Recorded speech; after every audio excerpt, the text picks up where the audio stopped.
الشيطان الرجيم بسم الله الرحمن الرحيم وإذ غدوت من أهلك تبوئ المؤمنين مقاعد للقتال والله سميع عليم. آیت نمبر 120 سورہ آل عمران. وَإِذْ غَدَوْتَ مِنْ أَهْلِكَ تُبَوِّئُ الْمُؤْمِنِينَ مَقَاعِدَ لِلْقِتَالِ. اس سے پہلے جو مضمون تھا یا ایھا الذین آمنوا لا تتخذوا بطانة من دونکم لا یألونکم خبالا، آیت نمبر 118. یہاں یہ مضمون مذکور تھا کہ تم غیر مسلم قوموں کو اپنے دنیاوی منافع کے لیے کبھی بھی دلی دوست نہ بناؤ اور ان سے تم اپنے تعلقات قائم نہ کیا کرو. کسی بھی موقع پر تمہیں خطرہ ہو اور ڈر ہو کہ ہم غیر مسلم قوموں سے اپنا تعلق قائم کر کے دنیاوی منافع حاصل کریں گے، اور جب کسی دشمن کا خطرہ ہوگا تو ہم غیر مسلم قوموں سے تعاون لے لیں گے، تو کبھی بھی اس نظریے سے تم غیر مسلم قوموں سے اپنا تعلق قائم مت کرو. اس لیے بتایا تھا کہ ودوا ما عنتم، اس لیے غیر مسلم قوم ہمیشہ تمہاری مشقت چاہتے ہیں، وہ کبھی تمہیں راحت نہیں چاہتے، راحت تمہاری ان کو اچھی لگتی ہی نہیں ہے.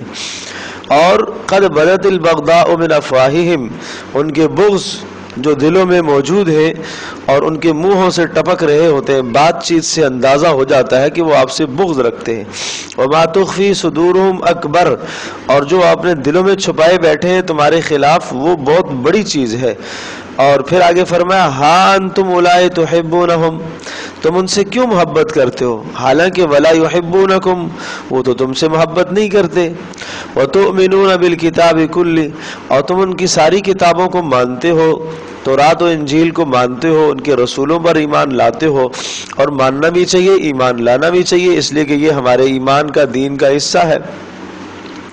وَإِذَا لَقُوكُمْ قَالُوا آمَنَّا، اور یہ ایسے دغاباز لوگ ہوتے ہیں کہ جب وہ تم سے ملتے ہیں تو آمنا کہتے ہیں، تمہیں اپنا تعلق جتلاتے ہیں کہ ہم تو تمہارے ساتھ ہیں، حالانکہ وَإِذَا خَلَوْا عَضُّوا عَلَيْكُمُ الْأَنَامِلَ مِنَ الْغَيْظِ، اور جب وہ تنہائیوں میں ہوتے ہیں تو وہ اپنے انگلیوں کو منہ میں دے رہے ہوتے ہیں، غصے سے کاٹ رہے ہوتے ہیں.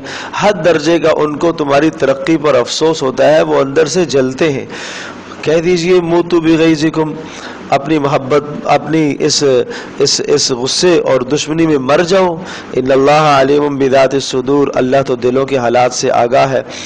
پھر فرمایا ان تمسسکم حسنۃ تسؤہم، اگر تمہیں کوئی باہمی آپس میں اتحاد نصیب ہوتا ہے، آپس میں مل کر چلتے ہو اور تمہیں کوئی غلبہ پہنچتا ہے، کوئی بھی اچھائی نظر آتی ہے تمہارے اندر، تسؤہم، تو ان کو برا لگتا ہے.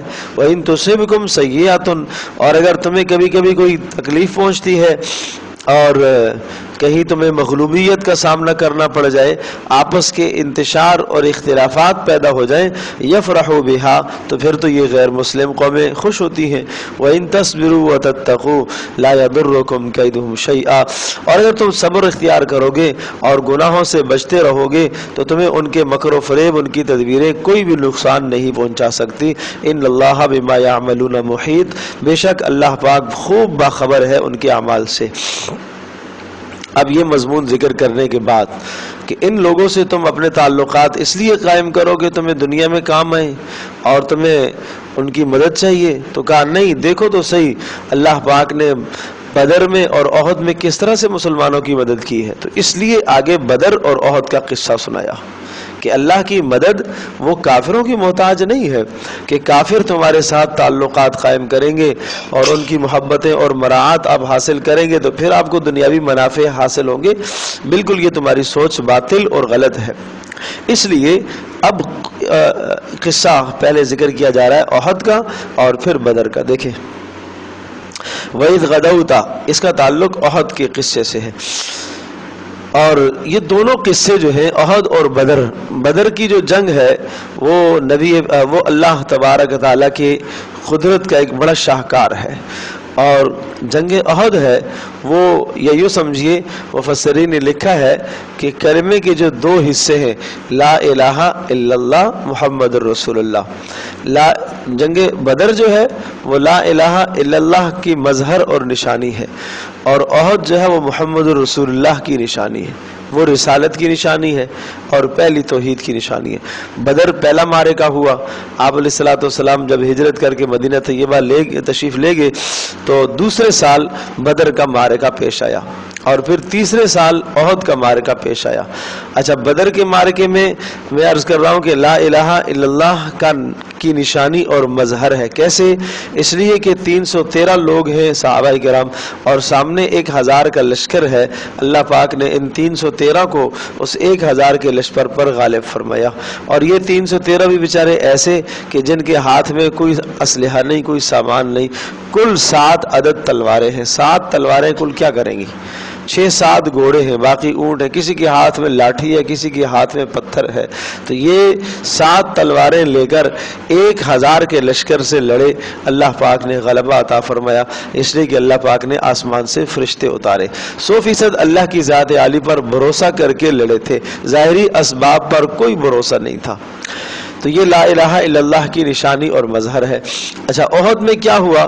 احد میں چونکہ محمد صلی اللہ تعالی علیہ وسلم نے 50 صحابہ کو ایک جگہ پر مقرر فرمایا تھا، اور وہاں کہا آپ نے ہلنا نہیں ہے، یہاں سے ہٹنا نہیں ہے، چاہے جنگ میں نقصان ہو جائے، فتح ہو جائے، کسی بھی طرح سے آپ نے وہاں سے ہٹنا نہیں ہے۔ ان 50 افراد میں سے کچھ نے یہ سمجھا کہ اس کا تعلق صرف اس وقت سے ہے جب تک جنگ ہو رہی ہو، تو آپ نے نہیں ہٹنا، اب تو جنگ ختم ہو گئی۔ جب کفار بھاگ گئے تو وہ 50 اصحاب وہاں سے نیچے اتر آئے جس جگہ پر آپ نے ان کو مقرر فرمایا تھا۔ جب نیچے اتر آئے تو اسی طرف سے جو ہے کافروں نے دوبارہ پلٹ کر حملہ کیا، تو وہ فتح ہوئی شکست میں بدل گئی، اور اس کے بعد پھر یہ نقصان ہوا کہ 70 صحابہ بھی شہید ہو گئے، رسول پاک صلی اللہ علیہ وسلم زخمی ہو گئے، دندان شہید ہو گئے، اور سر پر زخم آئے، چہرے پر زخم آئے، آپ ایک گھڑے میں گر گئے۔ یہ سارے حالات بعد میں پیش آئے، اور یہ سمجھایا جا رہا ہے کہ نبی کی مخالفت سے کتنا بڑا نقصان ہے۔ اس لیے کہہ رہا ہوں کہ یہ محمد الرسول اللہ کا مظہر ہے، احد کا قصہ۔ بات نہیں سمجھے کہ صرف ایک جگہ اللہ کے نبی نے تمہیں کہا ہے یہاں رکو، یہاں سے ہلنا نہیں ہے، اور آپ اپنی مرضی سے وہاں سے ہٹ گئے، اس کا کتنا نقصان ہوا۔ تو نبی کی مخالفت کرو گے تو دنیا میں کتنا بڑا نقصان اٹھاؤ گے، یہ احد سے تم اندازہ کر لو۔ اس لیے احد کا قصہ سنایا۔ تو اصل اللہ پاک کی جو مدد آتی ہے وہ اطاعت پر آتی ہے جی۔ نبی کی مخالفت کر کے تم سمجھو کہ ہم دنیا میں کامیاب ہو جائیں اور غیروں پر ہم غلبہ پالیں، یہ ناممکن ہے۔ وَإِذْ غَدَوْتَ مِنْ أَهْلِكَ، اور وہ وقت یاد کرو، غدوتا جب آپ بیٹھا رہے تھے یا آپ نکل رہے تھے، من اہلک اپنے گھر سے، اہلک اپنے گھر والوں کے پاس سے آپ نکل رہے تھے، اور گھر سے مراد حضرت عائشہ رضی اللہ تعالیٰ عنہا کا گھر ہے۔ حضرت عائشہ کے حجرے سے احد میں آپ علیہ السلام نکل کے گئے،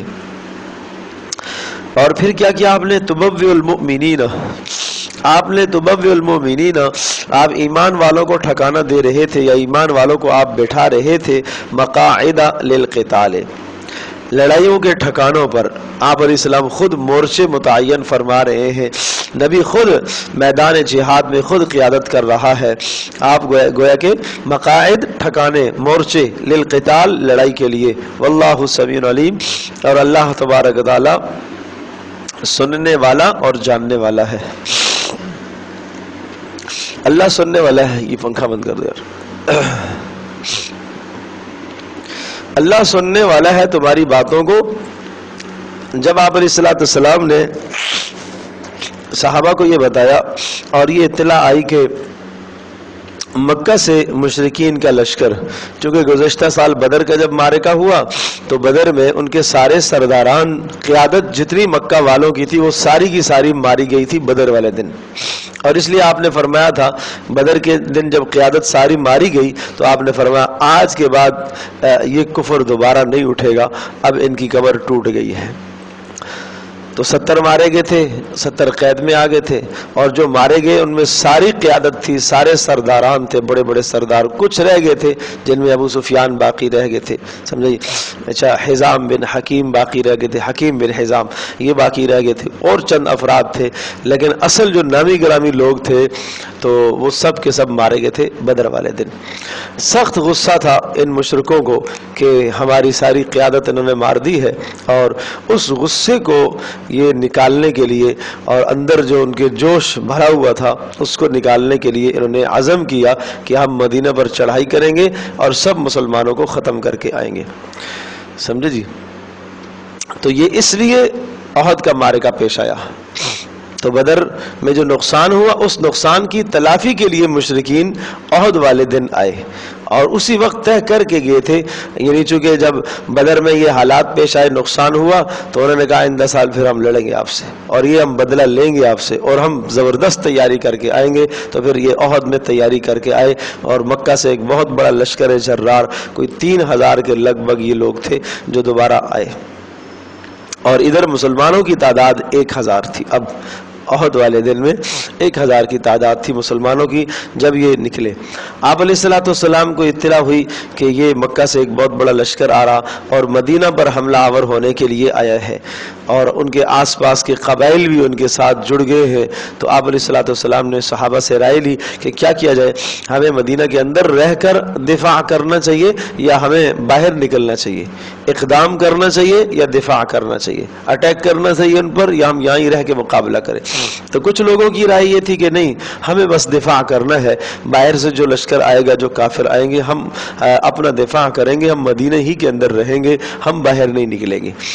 حضرت صلی اللہ تعالی علیہ وسلم کی یہ منشا اور رائے تھی کہ باہر نکلا جائے، اور اکثر صحابہ جو مہاجرین تھے ان کی بھی رائے تھی کہ ہم باہر نکلیں گے، مدینہ سے باہر نکلیں گے، اندر ہم نہیں لڑیں گے، اس لیے کہ یہاں خواتین بھی ہیں، دیگر چیزیں بھی ہیں، تو ہمیں باہر نکلنا چاہیے۔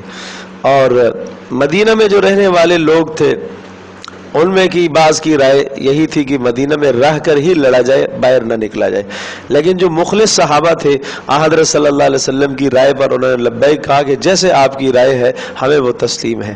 لیکن کچھ منافق بھی لوگ تھے جس میں عبداللہ بن ابی جو منافقوں کا سردار تھا، تو اس کی رائے یہ تھی کہ نہیں بھائی، ہم تو مدینہ سے باہر نہیں جائیں گے، ہمیں یہاں ہی لڑنا چاہیے، چونکہ منافق ہمیشہ لڑائی سے ڈرتے تھے، اور منافق کے سامنے چونکہ موت ہی موت ہے، اسے تو موت سے ڈر لگتا ہے، کافر کو تو ڈر لگتا ہے۔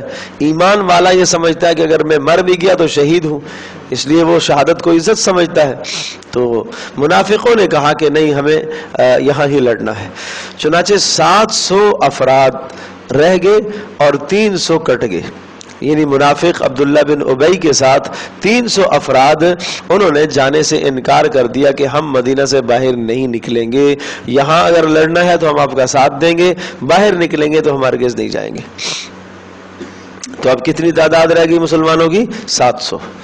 تو وہ تذکرہ ہے۔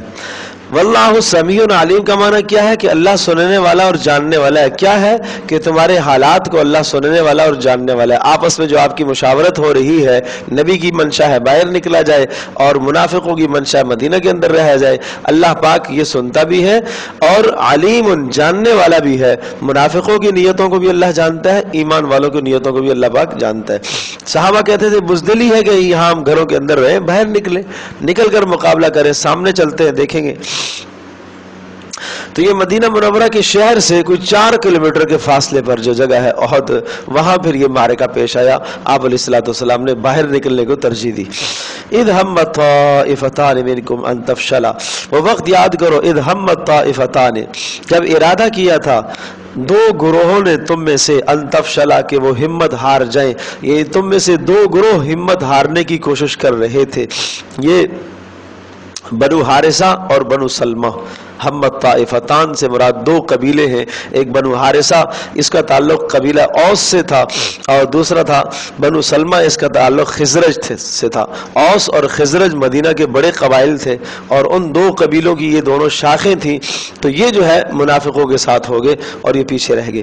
واللہ ولیہما، اور اللہ تبارک تعالی ان دونوں کا ولی اور نگران ہے۔ وَعَلَى اللَّهِ فَلْيَتَوَكَّلِ الْمُؤْمِنُونَ۔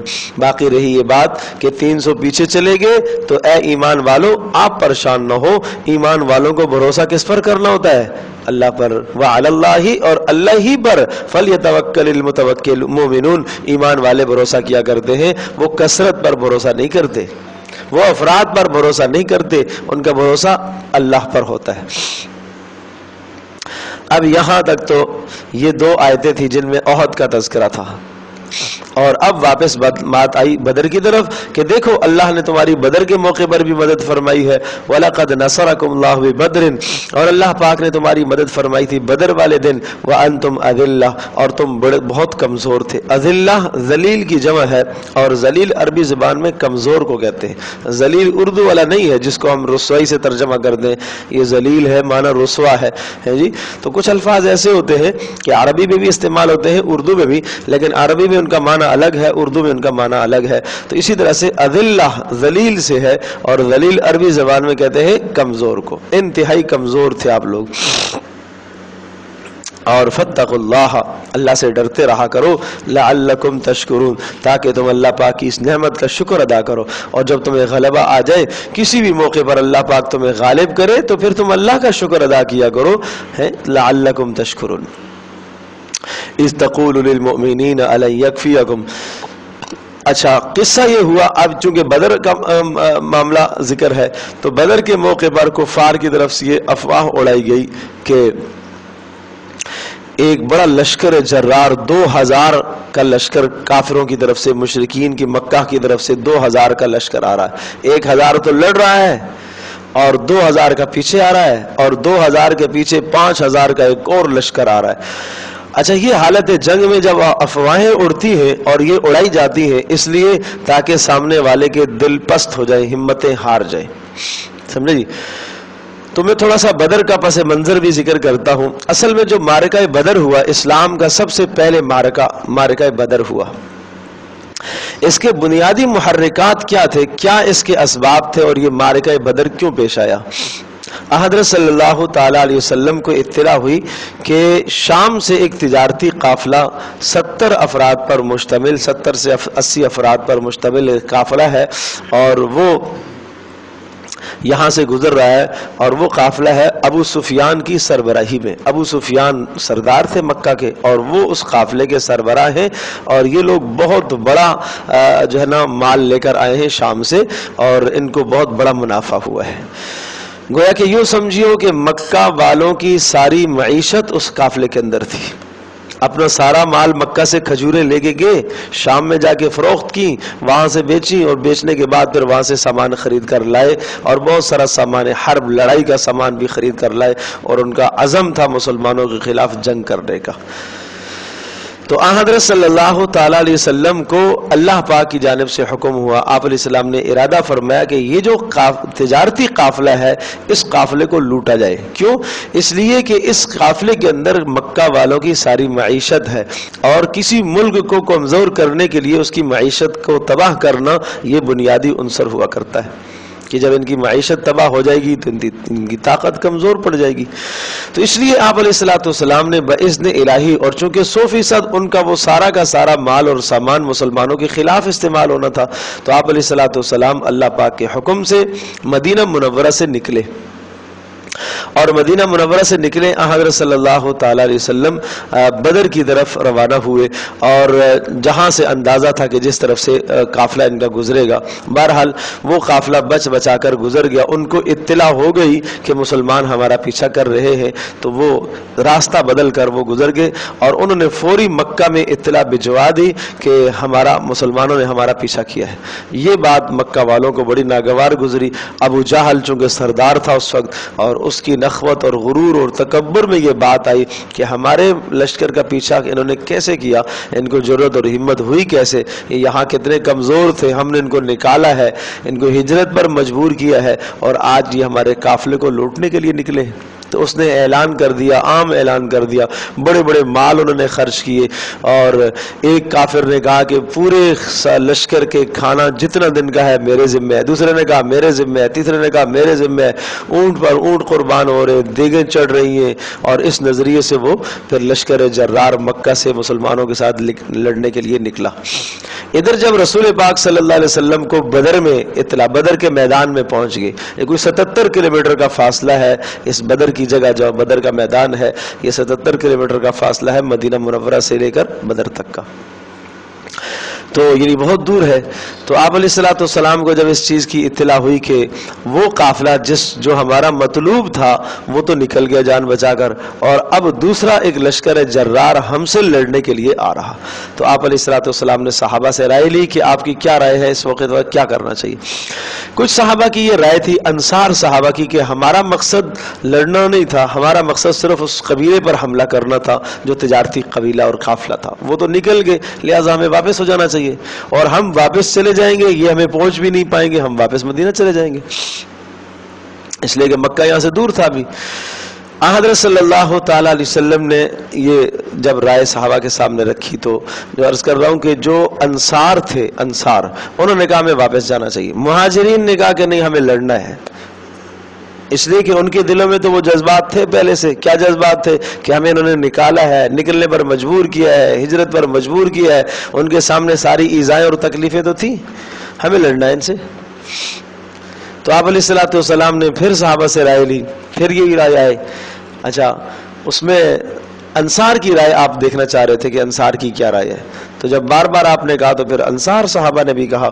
حضرت سعد بن معاذ رضی اللہ تعالیٰ عنہ جو انصار کے سردار تھے وہ کھڑے ہوئے کہ اللہ کے رسول آپ چلیں، ہم آپ کے ساتھ ہیں، آپ کے دائیں سے، آپ کے بائیں سے، آپ کے آگے سے، آپ کے پیچھے سے، ہر جانب سے ہم دفاع کریں گے، اس وقت تک ہم دشمن کو آپ کے پاس نہیں پہنچنے دیں گے جب تک ہماری جان میں جان ہے، آپ دیکھیں گے ہم آپ کے سامنے کٹیں گے، مریں گے۔ اور واقعی انہوں نے اس وفا کو نبھا کے دکھایا، اس وعدے کو انہوں نے نبھا کر دکھایا۔ پھر تو آپ علیہ الصلوۃ والسلام نے جب انصار کی یہ رائے سنی، سعد بن معاذ کی تقریر آپ نے سنی، سعد بن عبادہ بھی تھے، یہ بھی انصار میں سے تھے، تو پھر آپ علیہ الصلوۃ والسلام کا جی خوش ہوا اور آپ نے ارادہ کیا۔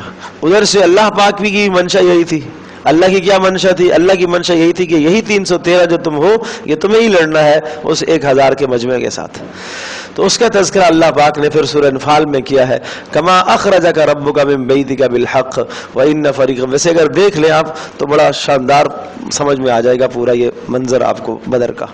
انفال نکالیں ذرا، 9 سے 12 میں سورہ انفال۔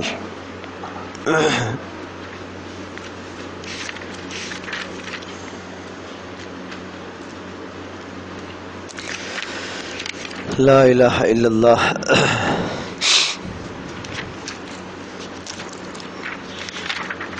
سورہ انفال کے شروع میں ہی آ جائے، پہلے رکوع میں یہ منظر ہے۔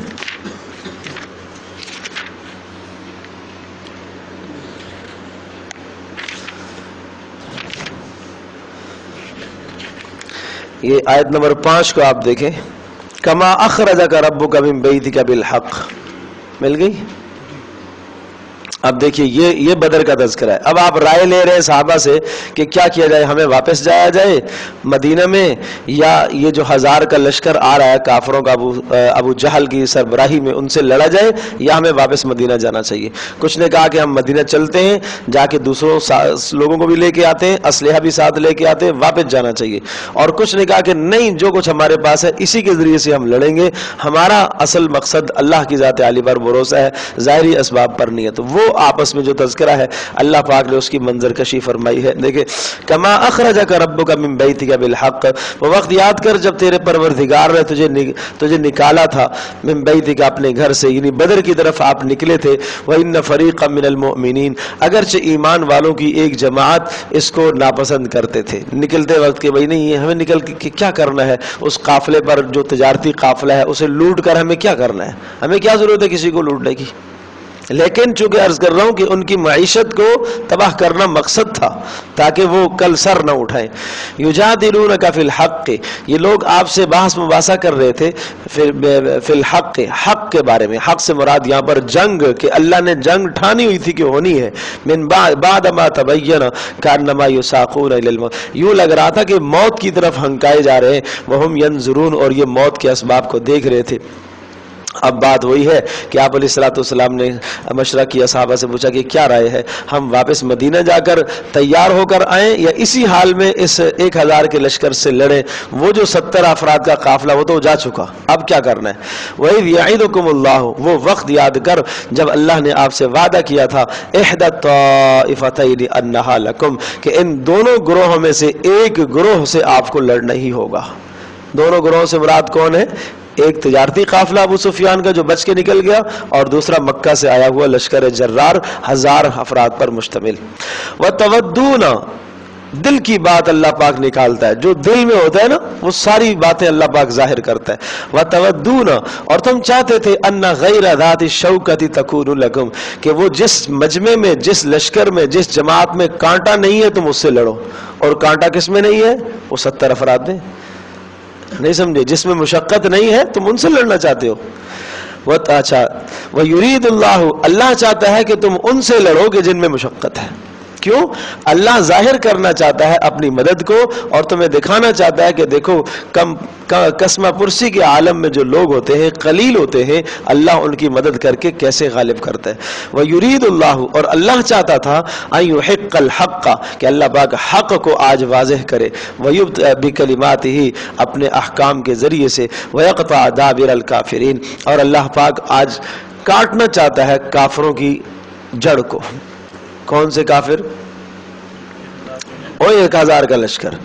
لیحق الحق ویبطل الباطل، یہ سارا منظر اس لیے ہوا تھا تاکہ حق کو اللہ پاک واضح کرے اور باطل کو باطل کر کے دکھائے. ظاہر ہے آج جس کا غلبہ ہوگا وہ حق پر ہے. ولو کرہ المجرمون اذ تستغیثون ربکم، اب ساری رات رسول پاک، اب بدر میں آمنا سامنا ہو گیا، کافروں کا لشکر جرار بھی سامنے آ گیا، ادھر مسلمانوں کا لشکر 313 افراد پر مشتمل، سامنے کافروں کا لشکر 1000 پر. ہر کافر کے پاس تلوار، تیر، نیزہ موجود ہے، اس لیے کہ وہ تیار ہو کر آئے ہیں، وہ لڑنے کی غرض سے آئے تھے. یہاں سے مسلمان تو لڑنے کی غرض سے گئے نہیں تھے. تو ساری رات آپ علیہ السلام روتے رہے، اللہ سے مانگتے رہے. اذ تستغیثون ربکم فاستجاب لکم، آپ نے اپنے پروردگار سے مدد مانگی تھی، یاد کرو، اور اللہ نے تمہاری دعا کو قبول کیا. بِأَنِّي مُمِدُّكُمْ بِأَلْفٍ مِّنَ الْمَلَائِكَةِ مُرْدِفِينَ، کہ میں مدد کروں گا تمہاری 1000 فرشتوں سے، مردفین جو لگاتار مسلسل اترے گے. یہ 1000 فرشتے بدر کے موقع پر جنگ کرنے کے لیے اترے، اور بنفس نفیس 1000 کے مجمع نے جنگ میں شرکت کی تھی. یہ وہ واحد معرکہ ہے کہ جس میں ملائکہ نے آ کے جنگ میں شرکت کی. اس کے علاوہ باقی معرکوں میں اترتے تو رہے لیکن لڑنے کی نوبت نہیں آئی فرشتوں کی. جو فرشتے باقاعدہ سے لڑے اور انہوں نے تلوار ہاتھ میں لی، وہ یہ معرکہ بدر ہے. تو 1000 چونکہ کافروں کا لشکر تھا، اور 1000 اللہ پاک نے آسمان سے فرشتے اتارے، اور صحابہ کہتے ہیں ہم نے ان کو دیکھا ہے. سمجھے جی؟ ان فرشتوں کو دیکھا، صحابہ نے مشاہدے کیے، اور ہمیں گردنیں کٹتی اور تلواریں چلتی نظر آ رہی تھی. فرد نظر نہیں آ رہے تھے، گردنیں کٹتی نظر آ رہی ہیں، تلواریں چلتی اور تلواروں کی چمک نظر آ رہی. ہمارے پاس تو 7 تلواریں، اس 7 تلواروں کی کیا چمک ہوگی؟ تو اتنی تلواریں چلتی ہمیں نظر آ رہی ہیں، آواز آ رہی ہے، جب ایک تلوار پر پڑتی ہے تو جو آواز ہے وہ آوازیں آ رہی ہیں. یہ ایک منظر تھا. وَمَا جَعَلَهُ اللَّهُ إِلَّا بُشْرَى وَلِتَطْمَئِنَّ بِهِ قُلُوبُكُمْ، اور کہا اللہ نے یہ جو ملائکے 1000 اتارے ہیں یہ تمہاری خوشخبری کے لیے اتارے ہیں تاکہ تمہارا دل مطمئن ہو جائے، ورنہ اللہ کو ملائکہ اتارنے کی ضرورت نہیں ہے. وَمَن نَّصْرُ إِلَّا مِنْ عِندِ اللَّهِ، مدد کہاں سے آتی ہے؟ اللہ سے آتی ہے. تو اللہ ملائکہ اتارنے کا محتاج بولو نہیں ہے. ان اللہ عزیز الحکیم، اللہ پاک غالب ہے، غلبے والا ہے اور حکمت والا ہے. وہ نہ بھی اتارے تو تب بھی مدد کر سکتا ہے. ایک جبریل کو بھیج دیتا، ایک جبریل ایک پر مارتا، سارے کے سارے تباہ ہو جاتے، 1000 کا لشکر مر جاتا. لیکن دیکھو نا یہ مسلمانوں کے ساتھ ناز ہے، لاڈ ہے، پیار ہے، تاکہ تمہارا دل مطمئن ہو جائے کہ ہاں ہمارے ساتھ آدمی جب دو چار اپنے ساتھ دائیں بائیں اور دیکھتا ہے تو خوش ہوتا ہے، چلو بھائی میں اکیلا نہیں ہوں اور بھی ہے، سمجھے؟ تو تاکہ اس جنگ کی حالت میں بھی اللہ پاک نے مسلمانوں کو پریشان نہیں ہونے دیا۔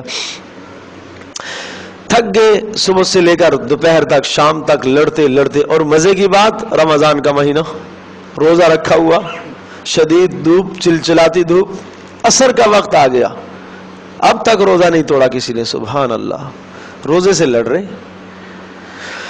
تو عصر میں پھر آپ علیہ السلام نے حکم دیا کہ اب جو نڈھال ہو گئے تھے بہت زیادہ، ٹھیک ہے روزہ توڑ دو۔ تو عصر میں جا کے صحابہ نے پھر روزہ افطار کیا اور روزہ توڑ دیا، اس لیے کہ حکم ہے، سفر بھی ہے اور سفر میں ویسے بھی روزہ توڑ سکتے ہیں، اور حالت اضطرار میں آگے روزہ توڑ دیا۔ تو تھک گئے، اتنے تھک گئے کہ تھکان ہے، ساری رات اللہ کے سامنے کھڑے رہے، روتے رہے، مانگتے رہے اللہ پاک سے، اور صبح سے لے کر دوپہر تک، دوپہر سے لے کر شام تک، عصر کا ٹائم ہو گیا، لڑتے لڑتے یہ وقت ہو گیا۔ آرام کہاں ہوا؟ ایک لمحے کے لیے، گھنٹوں کے لیے نہیں، ایک لمحے، پل جھپکنے کے لیے اللہ پاک نے اونگ طاری کر دی، اور اس اونگ میں ان کی ساری تھکان ایسی دور ہوئی جیسے آدمی 6-8 گھنٹے 10 گھنٹے سو کے آتا ہے۔ تو اللہ تو قادر ہے نا، 6 گھنٹے آدمی جب سوتا ہے تو اس کا جسم دماغ فریش ہو جاتا ہے، تو اللہ پاک تو قادر مطلق ہے کہ ایک لمحے میں اللہ پاک اس تھکان کو دور کر لے۔ جو فائدہ اللہ پاک 6 گھنٹے میں دیتا ہے وہ ایک لمحے سے اللہ پاک فائدہ دے سکتا ہے۔ تو یہ ہے اذ یغشیکم النعاس، جب آپ کو ڈھانپ لیا ایک اونگ نے، امانۃ منہ، یہ اللہ کی طرف سے ایک امن کی نشانی تھی، اور وینزل علیکم من السماء ماء۔ عجیب بات یہ کہ بدر کے مقام پر جہاں کافر جب پہلے پہنچے، اچھا کسی بھی جگہ پر جب لڑائی ہوتی تھی نا اور لشکر جایا کرتا تھا تو سب سے پہلے دیکھتے تھے کہ ہموار جگہ، مناسب جگہ کون سی ہے، وہاں جا کے وہ پہلے قبضہ کر لیتے تھے۔ تو اس پورے میدان میں جو مرکزی جگہ تھی، جو لڑنے کی جگہ تھی، جہاں کہا جاتا کہ اچھی جگہ ہے، وہاں کافروں نے قبضہ کر لیا، اور کنواں تھا پانی کا، اس پر بھی کافروں نے قبضہ کر لیا۔ اب مسلمان پانی سے بھی محروم ہو گئے اور اچھی جگہ سے بھی محروم ہو گئے۔ وہ جو جگہ تھی کافروں کی وہ سیدھا میدان تھا، مسلمانوں کی جگہ تھی وہ قدر پتھریلی زمین تھی، تو پریشانی ہے، یہاں کیسے لڑیں گے؟ اللہ پاک نے بارش نازل فرمائی، یہ پہلی اللہ کی مدد آئی۔ بارش ہوئی تو پہلا کام تو یہ ہوا کہ مسلمانوں کے لیے پانی کا بندوبست ہو گیا، خود بھی پیا، انہوں نے جانوروں کو بھی پلایا، تو برتن ہوتے تھے بڑے بڑے وہ بھر لیتے تھے بارش کے پانی سے۔ اور عجیب اللہ کا کرنا کہ بارش بھی اس مختصر سے ٹکڑے پر ہوئی، اور اب جو کافروں نے اپنے لیے سیدھے میدان کا انتخاب کیا تھا، جب بارش وہاں پڑی تو وہ سارا کا سارا دلدل کیچڑ بن گیا، اب وہ جگہ ان کے لیے ناموافق ہو گئی، اب وہاں گھوڑے پھسلنے شروع ہو گئے۔ جیسے ہی کوئی کافر لڑنے کے لیے آگے بڑھتا اور گھوڑے کو دوڑاتا تو گھوڑا دڑام سے نیچے گرتا، پھسل جاتا۔ تو یہ ایک اللہ پاک کی غیبانہ یوں مدد ہوئی۔ اور پھر دوسرا حال یہ ہوا کہ پیچھے ایک پہاڑی تھی، اب جس طرف سے سورج نکل رہا تھا تو صحابہ کی جو ہے پشتوں کی طرف تھا سورج تھا، اور وہ جو میدان سامنے تھا وہاں مشرکین کے چہرے کی طرف سے سورج آ رہا تھا، آمنا سامنا جب تھا۔ تو اب جب صبح سورج نکلا تو ان کو تو کوئی نظر ہی نہ آئے، اس لیے کہ سامنے سے سورج کی دھوپ پڑتی ہے اور لڑنا مشکل ہو گیا۔ یہ اللہ کی دوسری مدد تھی۔ تو وہ فرمایا کہ اللہ نے پانی برسا آسمان سے، لیطہرکم بہ، تاکہ تم پاکیزگی حاصل کرو۔ پتہ چلا کہ حالت جنگ میں بھی پاکیزگی ضروری ہے، پاکی کا کتنا اہتمام کرایا، ظاہر ہے تاکہ تم وہاں غسل بھی کر لو اور اسی طرح سے باوضو رہو، اس لیے کہ باوضو رہنے سے کیا ہوگا، وَيُذْهِبَ عَنْكُمْ رِجْزَ الشَّيْطَانِ، شیطانی وسوسے دور رہتے ہیں جب انسان پاکی میں رہتا ہے، تو طہارت میں رہتا ہے، باوضو رہتا ہے۔ حالت جنگ میں بھی طہارت کا حکم آیا، دیکھو کتنی اہم بات۔ وَلِيَرْبِطَ عَلَىٰ قُلُوبِكُمْ، اور تاکہ اللہ پاک تمہارے دلوں کو مضبوط کرے، وَيُثَبِّتَ بِهِ الْأَقْدَامَ، اور تمہارے قدم تاکہ جم جائیں۔ اِذْ يُوحِي رَبُّكَ إِلَى الْمَلَائِكَةِ إِنِّي مَعَكُمْ، وہ وقت یاد کرو تمہارا پروردگار وحی کر رہا تھا فرشتوں کو، کیا، أَنِّي مَعَكُمْ، کہ اے فرشتوں میں تمہارے ساتھ ہوں، مدد کروں گا۔ فَثَبِّتُوا الَّذِينَ آمَنُوا، جاؤ تم جا کے ایمان والوں کو ثابت قدم رکھو۔ سَأُلْقِي فِي قُلُوبِ الَّذِينَ، یہ اللہ کی مدد ایک اور آئی، ان قریب، سألقی فی قلوب الذین کفروا، اللہ کہہ رہا میں ڈال دوں گا ان لوگوں کے دلوں میں جنہوں نے کفر کیا، الرعب، روب، کس کا روب، مسلمانوں کا روب۔ اللہ پاک نے اس 1000 کے مجمع کے دل میں ایسا ڈالا کہ وہ سب کے سب بزدل بن گئے۔ تو بھائی بات یہ ہے کہ اللہ تبارک و تعالیٰ ہی روب ڈالتا ہے، اللہ ہی روب ڈالتا ہے۔ جب مسلمان اللہ سے ڈرتا ہے، اللہ سے ڈرتا ہے تو ساری دنیا پھر مسلمان سے ڈرتی ہے۔ جب مسلمان اللہ سے ڈرنا چھوڑ دیتا ہے تو پھر ساری دنیا مسلمان کو ڈراتی ہے۔ آج یہی حال ہے، سارے مسلمان کو آج ڈرا رہے۔ آج کافر بہادر نہیں ہوا، یہ مت سمجھیے گا، کافر کبھی بہادر نہیں ہوتا۔ آج کافر اسی طرح سے ہے، مسلمان بزدل ہو گیا ہے۔ کافر بہادر نہیں ہوا، کیا ہوا؟ مسلمان بزدل ہو گیا، پست ہو گیا مسلمان۔ اس کے دل سے اللہ کا رعب نکل گیا، اس کے دل سے اللہ کی محبت نکل گئی، اس کے دل سے اللہ کا خوف نکل گیا، تو پھر غیر قوموں کو اللہ مسلط کرتا ہے۔ یہ بدر کا معرکہ کیوں سمجھایا جا رہا ہے کہ دیکھو نا، یہ ایمان تم پیدا کرو اپنے اندر، اللہ تبارک و تعالیٰ کی مدد اب بھی آئے گی۔ پھر کیا ہوا؟ فَاضْرِبُوا فَوْقَ الْأَعْنَاقِ وَاضْرِبُوا مِنْهُمْ كُلَّ بَنَانٍ، یہ فرشتوں کو حکم ہوا، فَاضْرِبُوا فَوْقَ الْأَعْنَاقِ، مارو ان کافروں کی گردنوں کو مارو، وَاضْرِبُوا مِنْهُمْ كُلَّ بَنَانٍ، اور ان کی جوڑوں کو مارو اور ان کو قتل کرو، ٹکڑے ٹکڑے کرو ان کو۔ اللہ اللہ اللہ، یہ اللہ اتنی سخت سزا، بڑی گہری باتیں ہیں، سمجھنے کی کوشش کرو۔ ادھر میری طرف دیکھیں، توجہ کرو۔ اللہ کا ایک قانون ہے، اللہ کی ایک سنت ہے، اللہ کا ایک طریقہ ہے کہ جب قومیں نبی کی مخالفت پر اترتی ہیں اور مخالفت میں انتہا کیا کرتی ہیں تو اللہ پاک ان کو قوموں کا استیصال کرتا ہے۔ استیصال، اللہ ان کو جڑ سے ہی ختم کرتا ہے۔ نہیں سمجھے؟ نوح علیہ السلام کی قوم نے مخالفت کی، اللہ پاک نے استیصال کی کیا صورت بنائی؟ اللہ نے پانی میں ڈبو دیے، سارے غرق کر دیے۔ فرعونیوں نے مخالفت کی، اللہ پاک نے استیصال کر دیا، سمندر میں ڈبو دیا۔ قوم سمود نے مخالفت کی نبیوں کی، اور مخالفت میں انتہا ہو گئی۔ اللہ ایمان والوں کو چند جو ہوتے ہیں تو صالح علیہ السلام کے ساتھ چند ان کو بچایا اور باقیوں کو ایک چیخ کے ذریعے سے تباہ کر دیا۔ قوم عاد جب مخالفت کی، ہود علیہ السلام کی مخالفت میں انتہا پر پہنچے، اللہ پاک نے ہوا کو مسلط کیا، ایمان والوں کو نکالا اور باقی بچوں پر ایسی ہوا مسلط کر دی، سخرها علیہم 7 لیال و 8 ایام حسوما، اللہ پاک نے 7 لیال 6 راتیں 8 دن اللہ نے اس ہوا کو مسلط کیا ہے، اور اس ہوا نے ان کا استیصال کر دیا، جڑ سے ہی ختم کر دیا۔ وَلَا يَلِدُ إِلَّا كَافِرًا۔ ٹھیک ہے، تو یہ طریقہ ہے اللہ پاک کی، اللہ کی سنت ہے کہ جب کوئی قوم نبی کی مخالفت میں حد سے زیادہ انتہا کو پہنچ جاتی ہے تو کیا ہوتا ہے؟ ان کا استیصال، ان کا خاتمہ کیا جاتا ہے۔ یہ اللہ کی سنت ہے۔ آخر میں ان کو مہلت دی جاتی ہے، بھئی 3 دن ہیں تمہارے پاس، اسلام قبول کر لو، نبی کی بات مان لو تو ٹھیک، ورنہ 3 دن میں عذاب آ جائے گا۔ تو قوموں نے جب نہیں مانا تو عذاب آیا، ان کی جڑیں ختم ہو گئی۔ اس کے بعد کوئی بندر بھی بنے، کوئی خنزیر بھی بنے، یہ سارے حالات گزشتہ قوموں پر آئے۔ رسول پاک صلی اللہ تعالی علیہ وسلم کی امت کے لیے یہ حکم نہیں تھا، ضابطہ یہ نہیں تھا۔ استیصال اس کا بھی کرنا ہے، جڑ سے ان کو بھی اکھیڑنا ہے، لیکن یہاں جڑ سے اکھیڑنے کا وہ ضابطہ نہیں تھا جو گزشتہ امتوں کا ضابطہ تھا کہ ناگہانی آسمان سے آفت آئے، عذاب آئے اور سب کے سب تباہ ہوئے۔ یہاں اللہ پاک نے ضابطہ دوسرا رکھا۔ کیا؟ یہاں ضابطہ استیصال کا، ان کو جڑ سے اکھیڑنے کا ضابطہ یہ رکھا کہ مسلمانوں کو ان کے ساتھ لڑایا، بدر میں لڑایا۔ تو یہ بدر میں کیا ہوا؟ کافروں کا استیصال ہوا، ان کو جڑ سے اکھیڑا گیا، ان کی ساری طاقت مار دی گئی۔ یہ کیوں ہوا؟ براہ راست اللہ نے جبریل کو کیوں نہیں بھیجا؟ چیخ کیوں نہیں ہے؟ ایک زلزلہ کیوں نہیں نازل کیا؟ یہ سارا ہو سکتا تھا، سمجھے جی؟ یہ اس لیے کہ اللہ پاک چاہتا ہے، نمبر 1 اپنی قدرت کو دکھانا چاہتا ہے کہ کمزوروں کو اللہ کیسے غالب کرتا ہے۔ نمبر 2 ان صحابہ، یہ ان کا امتیاز، ان کے ناز نخرے اور ان کی محبتیں اللہ کے ساتھ ایسی کہ ان کے دلوں کو خوش کرنے کے لیے اللہ نے ان کے ہاتھوں سے مروایا۔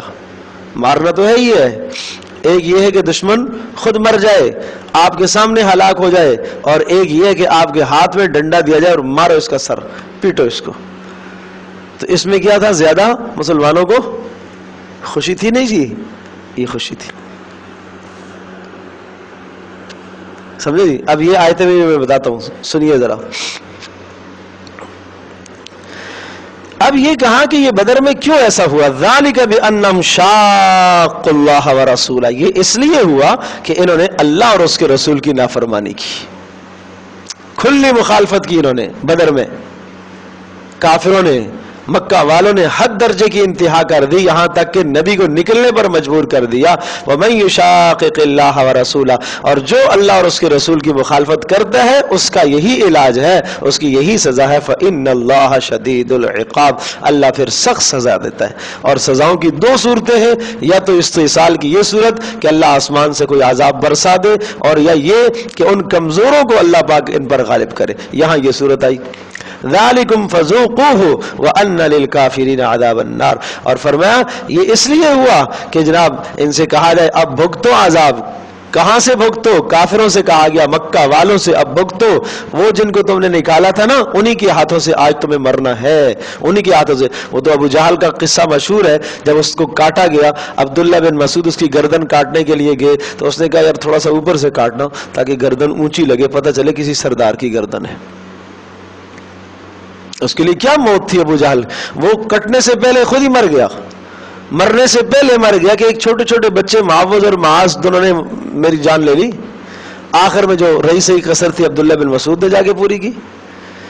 تو اس کے لیے اس سے بڑی کیا ذلت تھی کہ سردار ہے۔ اچھا سردار کو اگر کوئی سردار مارتا نا تو پھر اس کے لیے اتنا غم نہیں تھا، اس سردار کو حمزہ قتل کرتا تو پھر مسئلہ نہیں تھا، علی مارتے پھر بھی مسئلہ نہیں تھا، سردار کو جو بچوں نے مارا ہے تو وہ اس مرنے سے پہلے ہی مر گیا، سمجھے جی، موت تو یوں ہی آ گئی اس کی۔ پھر ایمان والوں کو سنایا اذا لقیت، اگلی آیتوں کو دیکھو، یہ سب بدر کا قصہ ہے۔ اذا لقیتم الذین کفروا زحفا فلا تولوہم الادبار، اور جب تمہارا مقابلہ ہو کافروں سے دو بدو آمنا سامنا ہو تو دیکھو طے شدہ بات ہے کہ غالب تمہیں آنا ہے، فلا تولوہم الادبار، تم نے پیٹھ نہیں پھیرنی ہے۔ وَمَن يُوَلِّهِمْ يَوْمَئِذٍ دُبُرَهُ إِلَّا مُتَحَرِّفًا لِقِتَالٍ أَوْ مُتَحَيِّزًا إِلَىٰ فِئَةٍ، اور جو آدمی اپنی پیٹھ کو پھیرے گا تو پھر فَقَدْ بَاءَ بِغَضَبٍ مِّنَ اللَّهِ، اللہ کا غضب اور اللہ کا غصہ اس پر ہوگا۔ جب تمہیں بتا دیا کہ اللہ نے مدد تمہاری کرنی ہے تو پھر تمہیں غم کی کیا بات ہے، پھر تمہیں لڑنا ہے۔ اب بات وہ ہے کہ استئصال کے دو طریقے ہیں، کیا؟ ایک تو یہ کہ اللہ پاک آسمان سے عذاب برسائے اور قوم تباہ ہو جائے، غرق ہو جائے، اور دوسرا کیا ہے کہ اللہ پاک کمزوروں کے ہاتھ میں ڈنڈا دے، تلوار دے اور ان کے ذریعے سے ان کو پٹوائے۔ اب یہ اس کو ذرا تھوڑا سا توبہ میں دیکھو، سورہ توبہ میں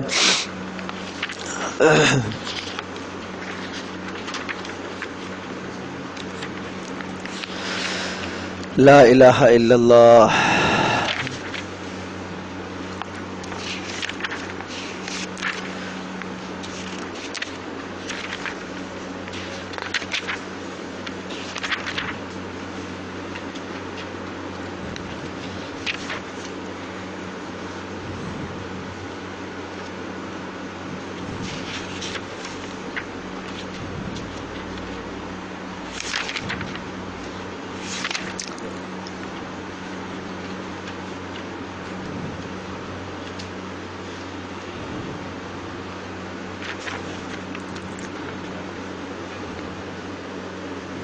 وہ کہاں ہے؟ وَيَشْفِ صُدُورَ قَوْمٍ مُّؤْمِنِينَ، یہ رہا آیت نمبر سورہ توبہ کی، آپ 12 دیکھیں ذرا، مل گئی؟ بلکہ 13 نمبر آیت، ہاں اس سے پہلے والی آیت کو دیکھو۔ ہاں، الا تقاتلون قوما نکثوا ایمانہم، کیوں نہیں لڑو گے ان سے تم؟ صحابہ مسلمانوں کو کہا گیا بتاؤ ذرا کیوں نہیں لڑو گے ان سے، کیا رکاوٹ ہے تمہیں لڑنے سے؟ وہموا باخراج الرسول، اور انہوں نے رسول کو نکالا مکہ سے، وہم بدؤوکم اول مرہ، اور انہوں نے پہلے مخالفت کی ہے، انہوں نے لڑنے کی کا آغاز انہوں نے کیا ہے۔ اتخشونہم، کیا مسلمانوں تم ان کی فوج سے اور ان کی کثرت سے تم ڈرتے ہو؟ فاللہ احق ان تخشوہ، اور اللہ سے ڈرنا چاہیے تمہیں، ان کنتم مومنین، تمہارے ایمان کا تقاضا یہ ہے کہ تمہیں کس سے ڈرنا چاہیے؟ اب دیکھو، قاتلوہم، ان کا استئصال کرنا نا، جڑ سے اکھیڑنا ہے بدر میں، قاتلوہم، مارو ان کو، یعذبہم اللہ بایدیکم، اللہ ان کو عذاب دینا چاہتا ہے تمہارے ہاتھوں سے۔ سمجھے جی؟ اللہ ان کا استحصال کرنا چاہتا ہے، جڑ سے ختم کرنا چاہتا ہے تمہارے ہاتھوں سے۔ نمبر 2 وَيُخْزِهِمْ، اللہ ان کو رسوا کرنا چاہتا ہے۔ جب تم مارو گے نا تو ان کی رسوائی ہوگی، اپنی موت مریں گے تو وہ بات نہیں ہوگی، مزہ نہیں آئے گا۔ اور وَيَنْصُرْكُمْ، اور اللہ تمہاری مدد کرنا چاہتا ہے، عَلَيْهِمْ، ان کے خلاف اللہ تمہیں غلبہ دینا چاہتا ہے۔ وَيَشْفِي صُدُورَ قَوْمٍ مُؤْمِنِينَ، اور ایمان والوں کے دلوں کو اللہ ٹھنڈا کرنا چاہتا ہے۔ تو ایمان والوں کا دل کیسے ٹھنڈا ہوگا؟ بولو، جب اپنے ہاتھوں سے ماریں گے دشمن کو، جب اپنے ہاتھوں سے مارا جاتا ہے نا پھر دل ٹھنڈا ہوتا ہے، پھر دل ٹھنڈے ہوں گے کہ جناب 13 سال انہوں نے ہمارے ساتھ کیا کیا زیادتیاں کی ہیں، مکہ سے نکالا ہے انہوں نے، نبی کو نکلنے پر مجبور کیا ہے، نبی کو اپنا مسکن، اپنی جائے پیدائش چھوڑنی پڑی ہے، قربانیاں دی ہیں۔ اور وَيُذْهِبْ غَيْظَ قُلُوبِهِمْ، اور اللہ تبارک و تعالی ان کے دلوں سے وَيُذْهِبْ غَيْظَ قُلُوبِهِمْ، غضب اور غم کو دور کرنا چاہتا ہے۔ وَيَتُوبُ اللَّهُ عَلَى مَن يَشَاءُ، اور اللہ پاک جس کو چاہے گا پھر توبہ کی توفیق دے گا۔ بہت سارے ایسے تھے جو بدر میں شریک کافر نہیں ہوئے تھے، اور بہت سارے ایسے تھے جو شریک بھی تھے، بعد میں اللہ نے ان کو اسلام کی توفیق عطا فرمائی۔ یہ تو اللہ کا نظام ہے، واللہ علیم حکیم۔ پھر اگلی بات میں سخت ڈانٹ آئی ہے، بھائی ام حسبتم ان تترکوا، تمہارا کیا خیال ہے تم ایسے ہی چھوڑ دیے جاؤ گے؟ ایسے ہی تم چھوڑ دیے جاؤ گے؟ ایسے ہی تم جنت میں چلے جاؤ گے؟ وَلَمَّا يَعْلَمِ اللَّهُ الَّذِينَ جَاهَدُوا مِنْكُمْ، ابھی تک تمہارے اوپر وہ حالات آئے نہیں ہیں جو پہلوں پر آئے ہیں، اللہ نے آزمائش ہی نہیں کی ہے، امتحان میں ڈالا ہی نہیں ہے تمہیں کہ تم میں سے کون لڑنا چاہتا ہے اور کون لڑ سکتا ہے اور کون لڑنے کا جذبہ رکھتا ہے۔ کافروں کے خلاف لڑنے کا جذبہ کون رکھتا ہے؟ کوئی لڑنے کا جذبہ رکھنا بھی کوئی دہشت گردی ہے بھائی۔ یہ بات میں پہلے بھی عرض کر چکا ہوں، ایک آدمی اپنا کھیت لگاتا ہے اور اس کھلیان اور کھیت کے اندر ایک چوکیدار رکھتا ہے، کوئی درندہ آ کے خراب کرتا ہے، کوئی فرد خراب کرتا ہے، کیا اس کو حق نہیں پہنچتا کہ وہ چوکیدار رکھے اور آنے والے درندے یا آنے والے انسان جو اس کے کھلیان اور کھیت کو خراب کرتا ہے اس کے سر پر ڈنڈا مارے؟ یہ تو اس کا حق ہے۔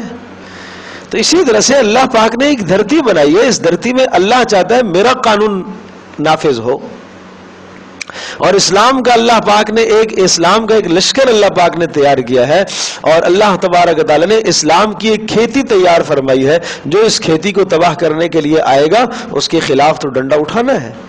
اور یہی فلسفہ جہاد ہے، یہی جہاد کا فلسفہ ہے، اس کے سوا اور کچھ نہیں ہے۔ اسلام کبھی نہیں چاہتا کہ آپ کافروں کی املاک کو بلا وجہ تباہ کرو، بلا وجہ تباہ کرو۔ یہاں صاف کہا نا کہ تم کیوں نہیں لڑتے ہو، پہل انہوں نے کی ہے، پھر بھی تم نہیں لڑو گے ان سے۔ وہ تمہارے سر پر پہنچ آئے ہیں ڈنڈے لے کے اور مارنے کے لیے، پیٹنے کے لیے، اور تم کہو کہ نہیں ایسا نہیں ہے۔ تو یہ اصول ضابطے سمجھائے، تو کہا کہ یہ اس لیے استحصال کا یہ طریقہ اختیار کیا گیا کہ بدر میں 70 کافروں کو مارا گیا، 70 قید میں آئے، بڑے بڑے سردار مارے گئے، ان کی کمر ٹوٹ گئی، اور یہ سارا اس لیے ہوا تاکہ تمہارے دلوں کو ٹھنڈا کیا جائے، تمہیں سکون ملے۔ اللہ اکبر۔ اب واپس آ جائیں چوتھے سپارے میں۔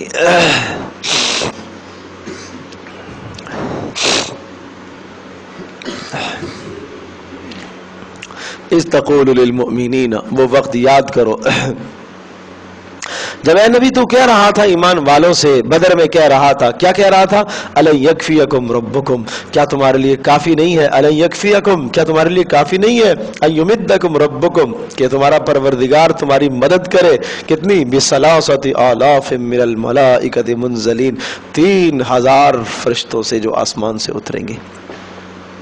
میں نے عرض کیا تھا کہ پہلی خبر آئی کہ 1000 کا مزید لشکر آ رہا ہے، اللہ پاک نے 1000 اتار دیے، چلو لو 1000 کے مقابلے میں 1000 کافروں کا لشکر تھا، 1000 اللہ نے ملائکہ اتار دیے۔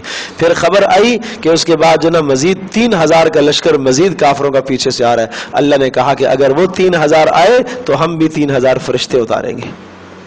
پھر اس کے بعد خبر آئی کہ 5000 کا لشکر آ رہا ہے، اللہ نے پھر فرمایا کہ اگر وہ 5000 آئے تو ہم بھی 5000 فرشتے اتاریں گے۔ لیکن نہ وہ 3000 آئے اور نہ 3000 فرشتے اترے، نہ وہ 5000 آئے اور نہ 5000 دوبارہ فرشتے اترے۔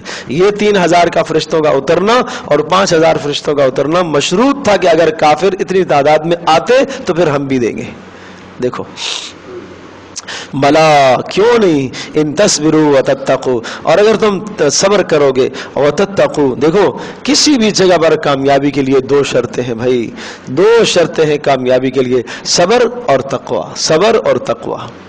ہر جگہ پر آپ دیکھیں جہاں پر بھی یہ دو جملے آئیں گے، جہاں بھی کافروں کے سامنے میں کافروں کے سامنے لڑنے کی بات آئے گی نا، مدد کی بات آئے گی، تو یہ دو بنیادیں ہیں، صبر دین پر استقامت، تقوی گناہوں سے بچنا۔ اگر یہ تم کرو گے تو اللہ کی مدد آئے گی، اس کے بغیر اللہ کی مدد نہیں آتی۔ اور تم یہ کہو کہ جناب ہم اپنی خواہشات پر چلیں اور ہم منمانی کی زندگی گزاریں اور جناب کافر ہمارے سامنے آئیں اور وہ تباہ بھی ہو جائے، ایسا نہیں ہے، اللہ کی سنت یہ نہیں ہے۔ اور یہ بات میں پہلے کئی بار کہہ چکا ہوں کہ مقابلہ مسلمانوں کا جب کافروں کے ساتھ ہوتا ہے تو در حقیقت وہ مقابلہ اسباب کا نہیں ہوتا، وہ مقابلہ کافروں کا اللہ کے ساتھ براہ راست، کیونکہ مسلمان اللہ کا نائب ہے، براہ راست اللہ کے ساتھ مقابلہ کافر کرنے آتے ہیں، اور اللہ کے مقابلے میں کوئی بھی ٹک نہیں سکتا۔ بدر میں ہوا یہی کہ وہاں کافروں کا مقابلہ براہ راست اللہ سے جنگ ٹھانی انہوں نے، ہے جی۔ اور جب بات ہوتی ہے اسباب کی، آج کل کی جنگیں ساری کی ساری اسباب کی جنگیں ہیں۔ جب اسباب کی جنگیں ہوتی ہیں تو پھر جس کے پاس اسباب زیادہ ہوں گے وہی غالب رہے گا، مسلمان کے پاس ہے وہی غالب رہے گا، کافر کے پاس اسباب زیادہ ہیں تو وہی غالب رہے گا۔ اگر مسلمان اپنے اندر وہ ایمان اور وہ تقوی پیدا کریں اور وہ جذبہ پیدا کریں اور یہ اللہ کا نمائندہ بن کر میدان میں جائے تو پھر اللہ پاک براہ راست مدد کرتا ہے۔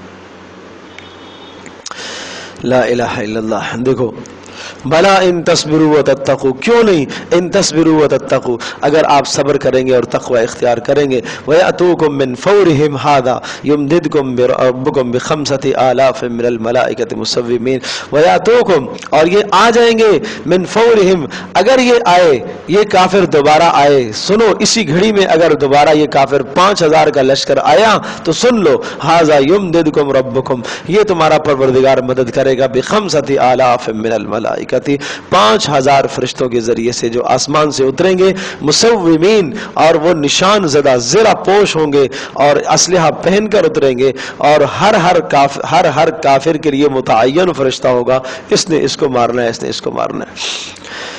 بات یہاں پر بھی وہی آئی جو سورہ انفال میں عرض کر چکا ہوں، وما جعلہ اللہ الا بشرا لکم، اور یہ فرشتوں کا نزول اس لیے ہم نے کیا ہے، یہ تعداد کی بات 3000 اور 5000 کی خوشخبریاں اس لیے سنائی ہے تاکہ تمہارے لیے خوشخبری کا ذریعہ بنے، ولتطمئن قلوبکم، اور تاکہ تمہارے اندر جو اضطرابی کیفیت پائی جا رہی ہے، خوف و ہراس ہے، وہ ختم ہو جائے اور تمہارے دل مطمئن ہو جائے۔ لیکن ومن نصر الا من عند اللہ، دیکھو مدد تو اللہ کے پاس ہے، مدد فرشتوں سے نہیں ہے، اللہ فرشتوں کو حکم دے گا تو اتریں گے ورنہ نہیں اتریں گے۔ العزیز جو غلبے والا ہے، کیا معنی العزیز ہے جی؟ نہیں خاص معنی یہاں بتاؤ، العزیز جو بغیر فرشتوں کے اتارے بھی تمہاری مدد کر سکتا ہے، یہ معنی ہے العزیز کا۔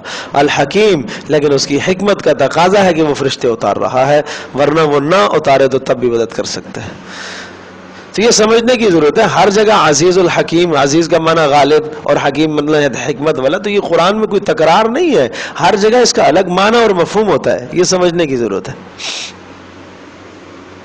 لِيَقْطَعَ طَرَفًا مِّنَ الَّذِينَ كَفَرُوا، یہ سب کچھ اس لیے ہوا، فَعَلَ مَا فَعَلَ، فعل یہاں پر محذوف ہے، لِيَقْطَعَ طَرَفًا مِّنَ الَّذِينَ كَفَرُوا، یہ سب کچھ جو ہوا بدر میں اس لیے ہوا ہے تاکہ کاٹ ڈالے اللہ پاک، لِيَقْطَعَ تاکہ کاٹ دے اللہ پاک، طَرَفًا مِّنَ الَّذِينَ كَفَرُوا کافروں کی ایک جماعت کو کاٹ ڈالے، طرف کافر جہاں جماعت، او یکبتہم، یا اللہ پاک ان کو ذلیل اور رسوا کرے، اور وہ ذلیل اور رسوا کیسے ہوئے؟ 70 جو ہے نا وہ قیدی بنے، پہلے والے میں 70 لیقطع تاکہ کٹ جائے ان کی جڑ، 70 کی جڑ کٹی اور 70 قیدی ہو، فینقلبوا خائبین، اور جو واقعی رہ سہ گئے وہ کیا ہے؟ فینقلبوا، وہ واپس پلٹے، خائبین نامراد ہو کر، دانت کھٹے ہو گئے بیچاروں کے۔ سمجھے جی؟ اب یہ باتیں سمجھنے کی ہے نا، یہ آپ بغیر کسی پڑھانے والے کے سمجھانے والے کے کیسے سمجھیں گے؟ اب یہ یہاں تک بات پھر کس کی تھی؟ یہ بدر کی۔ اب واپس معاملہ احد کی طرف، لیس لک من الامر شیء، یہ احد سے ہے، اس کا تعلق پھر احد سے ہے، پھر احد کے معاملے سے ہے۔ تو آپ صرف ترجمہ پڑھ کے کیسے سمجھیں گے کہ اس آیت کا تعلق کس بات سے ہے، یہ کیا کہنا چاہ رہی ہے؟ اب احد میں جب دوبارہ حالات بدل گئے اور جنگ جو ہے وہ فتح ہوئی شکست میں بدل گئی، اور فتح ہوئی شکست میں بدلنے کا سبب بتایا، کیا سبب تھا؟ نبی کی سنت کی مخالفت، نبی کی مخالفت سے یہ جنگ کی حالت بدل گئی۔ تو اب اس کے بعد حضرت صلی اللہ تعالی علیہ وسلم کے سامنے صحابہ نے کہا اللہ کے رسول آپ بد دعا فرمائیں ان کے لیے۔ تو نبی پاک صلی اللہ علیہ وسلم نے ہاتھ اٹھائے، اور ہاتھ اٹھا کر آپ نے یہ کہا اللہم اغفر لی قومی اللہم اہدی قومی فإنہم لا یعلمون۔ بڑے عجیب جملے ہیں، بڑے عجیب جملے ہیں، سبحان اللہ، کیا ہی پیارے اخلاق تھے، کیا ہی پیارے اخلاق تھے۔ پہلی بات تو یہ سمجھو، علامہ خفاجی رحمۃ اللہ علیہ الشفا میں انہوں نے لکھا ہے، بڑی پیاری بات انہوں نے لکھی کہ یہ جو کہا اللہم اغفر لی قومی، صحابہ تو آپ نے ہاتھ اٹھائے تو صحابہ سمجھے کہ بس تباہ ہو گئے سارے، نبی کی بددعا نکلے گی تو کیا بچے گا؟ تو آپ نے فرمایا انی لم ابعث لعانا، میں بددعا کرنے کے لیے نہیں بھیجا گیا ہوں، ولکنی بعثت رحمتا، میں تو رحمت بنا کر بھیجا گیا ہوں، میں تو دعا کروں گا۔ تو ارشاد فرمایا کہ ایک بات تو یہ تھی کہ صحابہ کی درخواست پر نبی پاک صلی اللہ علیہ وسلم چپ ہو جاتے، ایک درجہ یہ بھی تھا، آپ کو کسی نے ستایا ہے، کوئی دوسرا آ کر آپ سے کہے کہ ارے اس کے خلاف آپ بد دعا کریں، تو ایک طریقہ ایک تو یہ، اس وقت آپ کے دل کے کیا جذبات ہوں گے؟ آپ بد دعا کریں گے، برا بلا کہیں گے، یا یہ کہ آپ چپ رہ جائیں گے؟ اچھا اگر بددعا نہیں کر رہی ہے تو کیا کریں گے؟ چپ ہو جائیں گے۔ آپ چپ بھی نہیں رہے، بلکہ آپ نے دعا کی ان کے لیے، کیا کی؟ دعا کی، اللہم اغفر لقومی اللہم اہدی قومی، اے اللہ میری قوم کو ہدایت عطا فرما، اے اللہ میری قوم کی ہدایت عطا فرما اور ان کو معاف فرما۔ اور پھر سفارش فرمائی فإنہم لا یعلمون، اے اللہ وہ مجھے جانتے نہیں ہیں، یہ جو کچھ میرے ساتھ انہوں نے کیا ہے نا، چہرہ زخمی ہے، خون بہ رہا ہے، سر مبارک سے خون بہ رہا ہے، بے ہوش ہو گئے تھے آپ علیہ السلام جب حضرت عمر بن عاص رضی اللہ تعالی کے ایک بھائی تھے کافروں کی طرف سے اس وقت آئے ہوئے تھے، مسلمان نہیں لائے، کفر پر خاتمہ ہوا، انہوں نے ایک زوردار پتھر مارا آپ علیہ السلام کے سر پر، آ کے خود پر پتھر لگا، اس پتھر کے دباؤ سے آپ پیچھے جا کے گرے، اور یہ پیچھے آپ کی گدی مبارک ایک گھڑا تھا، اس گھڑے کے کنارے پر لگی، تو پھر آپ کے سر کی جو خود تھی نا وہ اس کی کڑیاں بھی اندر چلی گئی، اور آپ علیہ السلام بے ہوش ہو گئے تھے۔ جب بے ہوش ہو گئے تو خبر پھیل گئی کہ آپ شہید ہو گئے، یہ احد میں وہ تھا۔ اور پھر صحابہ نے آپ علیہ السلام کو کندھوں پر اٹھایا، اور اٹھا کے وہ پیچھے احد کے پیچھے درے میں، وہ آج بھی جگہ موجود ہے، جو لوگ وہاں گئے ہیں دیکھی ہوگی، تو اس درے میں صحابہ آپ علیہ السلام کو لے گئے، وہاں جا کے رکھا۔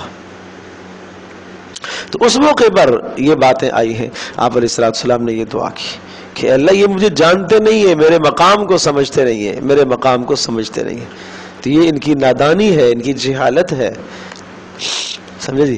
تو یہ اعلیٰ ظرفی ہے، اعلیٰ اخلاق ہے۔ اور پھر ایک بات بڑی عجیب لکھی ہے، علامہ خفاجی فرماتے ہیں اللہم اغفر لی قومی اللہم اہدی قومی، نسبت اپنی طرف کی ہے۔ آج ہمارا حال یہ ہوتا ہے، بیٹا نافرمان ہو جاتا ہے، دفع ہو جاؤ تم میرے ہو ہی نہیں، ہم ایک دم بیٹے کی نفی کر دیتے ہیں، آگ کر دیتے ہیں جائیداد سے، اولاد کو نکال دیتے ہیں اپنی جائیداد سے نا۔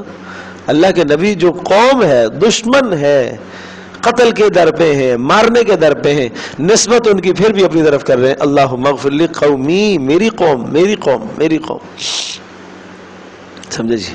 تو یہ بڑا سبق ہے ہمارے لیے۔ تو پھر اس کے بعد یہ آیتیں اتری ہیں احد میں کہ آپ بد دعا نہ کریں ان کے لیے، اللہ نے بھی منع فرما دیا، آپ کو اس کا اختیار نہیں ہے۔ اور کتنے ایسے تھے کہ جو احد میں شریک تھے اور بعد میں مسلمان ہوئے۔ ابو سفیان سربراہی کر رہے تھے نا اس وقت، ابو جہل تو مارا گیا، وہ تو قیادت مر گئی تھی ساری، قتل ہو گئے تھے بدر میں سارے، اب قیادت کس کے پاس تھی؟ ابو سفیان کے پاس تھی، احد میں قیادت ابو سفیان کے پاس تھی، جرنیل تو یہی تھے فوج کے اس وقت۔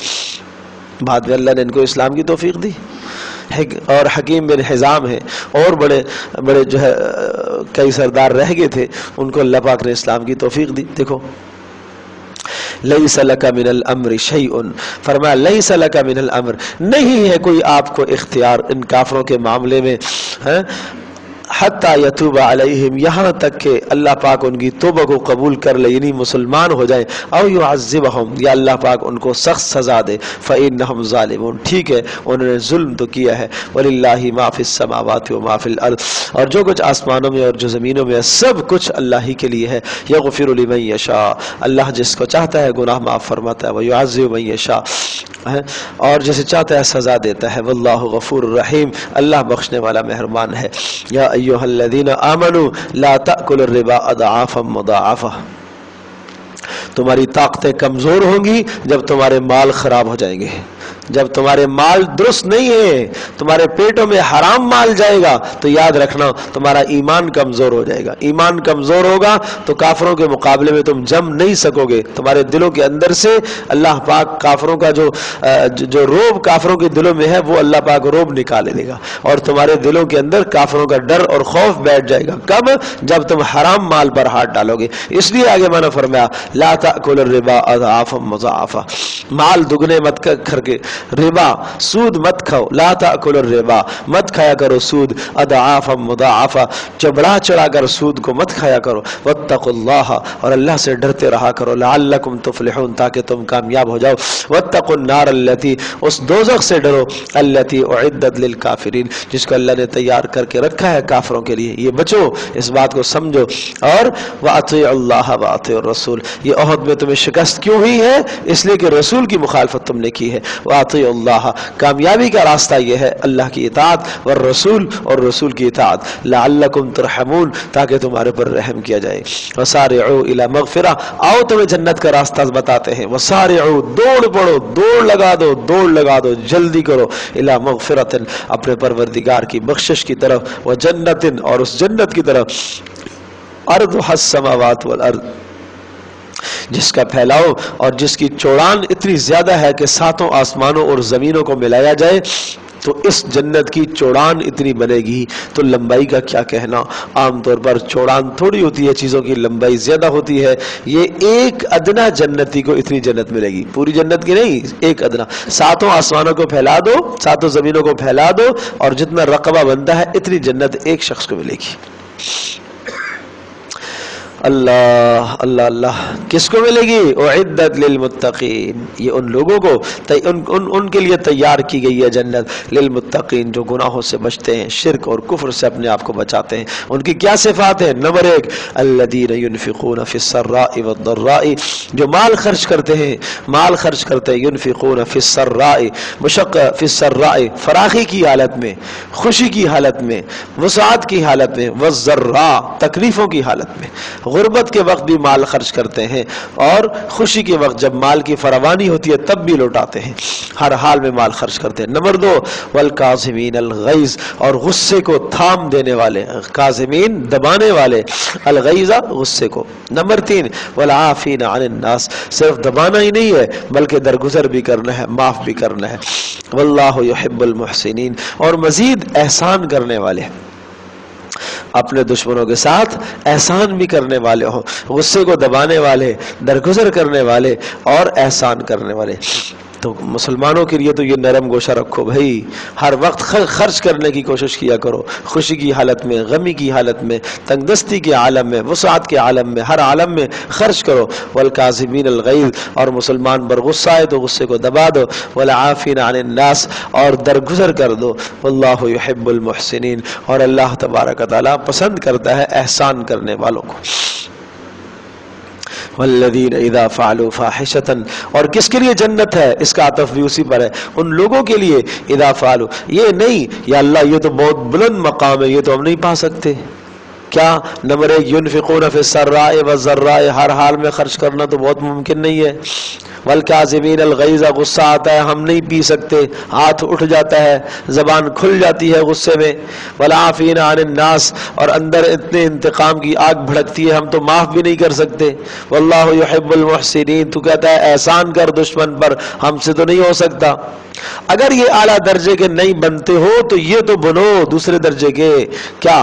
اذا فعلوا فاحشۃ، اگر بھولے سے ان گناہوں میں سے کوئی گناہ ہو جائے، حقوق العباد میں کوتاہی ہو جائے، غصے میں آ کر آپے سے باہر ہو کر زبان کھول دی، ہاتھ اٹھا دیا، سامنے والے کو معاف کرنا تھا نہیں معاف کر کے زیادتی کر لی ہے، او ظلموا انفسہم، یا اپنی جان پر کوئی ظلم کر لیا ہے گناہ کر کے، ذکر اللہ، جب تمہیں اللہ کی عظمت یاد آئے، فاستغفروا لذنوبہم، پھر اللہ سے اپنے گناہوں کا استغفار کیا.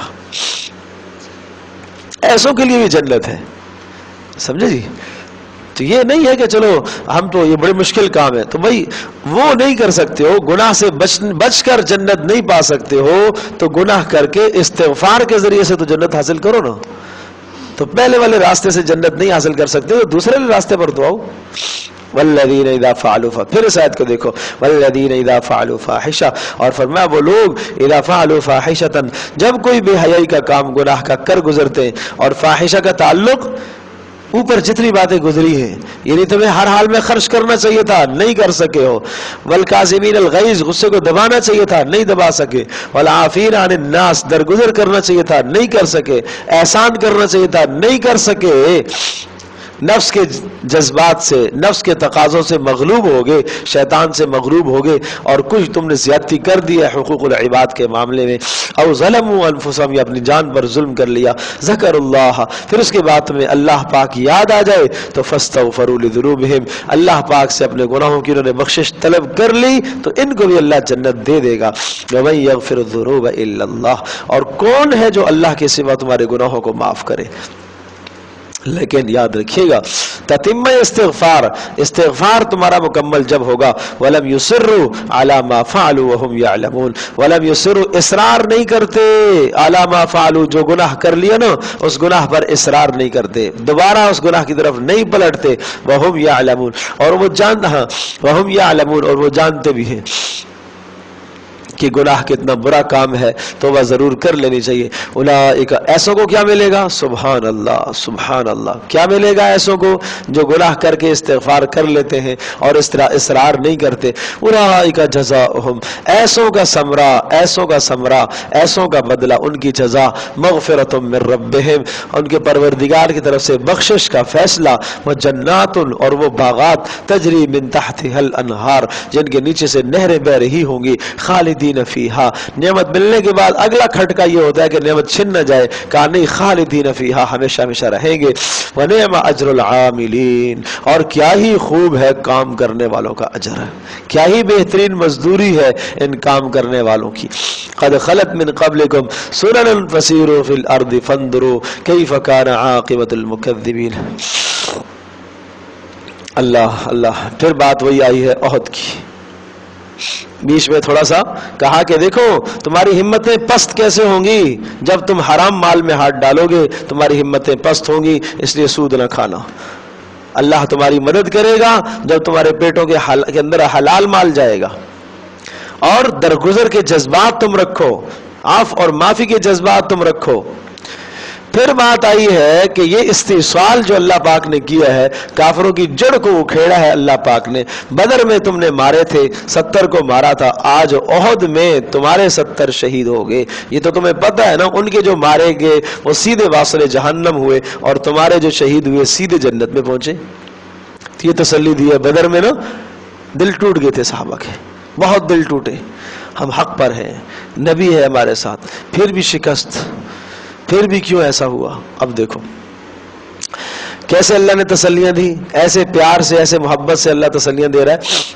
قد خلت من قبلکم سنن، قد خلت من قبلکم، تم سے پہلے گزر چکے، سنن، حالات، لوگوں کے حالات، نبیوں پر حالات آئے ہیں. جیسے آج بدر میں حالات آئے ہیں تمہارے اوپر، اس قسم کے حالات پہلے بھی نبیوں پر آئے ہیں. فسیروا فی الارض، چلو نکلو زمین میں سیر کرو. فانظروا کیف کان عاقبۃ المکذبین، پھر دیکھو انجام جھٹلانے والوں کا کیا ہوا ہے. ہمیشہ جھٹلانے والے تباہ ہوتے ہیں. ھذا بیان للناس، یہ اللہ کی طرف سے یہ مضمون واضح ہے لوگوں کے لیے اور ہدایت ہے. اور واعظ ہے ایمان والوں کے متقیوں کے لیے۔